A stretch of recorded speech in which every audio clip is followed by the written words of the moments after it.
തലയെക്കെട്ടിൽ 25 മീറ്ററിന്റെ തിരികെയൊന്നുമില്ല. പക്ഷെ ആ മുഅ്മിനാകണമെങ്കിൽ 25 മീറ്റർ തിരിക തലയെ കെട്ടേണ്ടൊന്നും ആവശ്യമില്ല, ഒരു തല കെട്ടേണ്ട ആവശ്യമില്ല. സുന്നത്തില്ലേ മൂല്യരേ? എടാ അതിനാദ്യം ഫർള് വേണ്ടേ? എടാ സുന്നത്ത് പടച്ചോനാണ് തരുന്നത് എന്ന് വിശ്വസിക്കുന്ന ഫർള് ഉണ്ടായിട്ടല്ലടേ എങ്ങായി സുന്നത്ത്. ഉടുപ്പിടല്ലാത്തോന്നത്തെ എങ്ങായി തലയെക്കെട്ട്. തുണി കഴിച്ചാൽ തലയെക്കെട്ട് വിടൂല.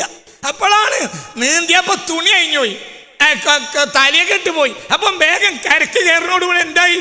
തലമറുക്കല്ലേ സുന്നത്തല്ലേ? തലമറിച്ച് എന്തില്ല, എനിക്ക് ഈമാൻ ഉറച്ചിട്ടില്ല. തലയിൽ 25 ഇഞ്ചിന്റെ തിരകിയും വെച്ച് നടക്കാം. ഇപ്പൊ പണിയൊക്കെ അങ്ങായി എന്റെ മുഖത്തേക്ക് നോക്കിയാൽ തന്നെ ഈമാ പോവും. ഒന്നും വിചാരിക്കരുത്.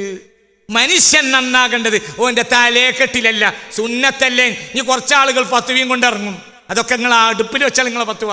ഞാൻ ഇവിടെ പറഞ്ഞ തലയെക്കെട്ട് സുന്നത്താണ്, തൊപ്പിയും സുന്നത്താണ്. അതിനാദ്യം എന്ത് വേണം പറയടാ അൻപറേ? ആദ്യം എന്ത് വേണം? തുണി ഉടുക്കണം ചങ്ങായി.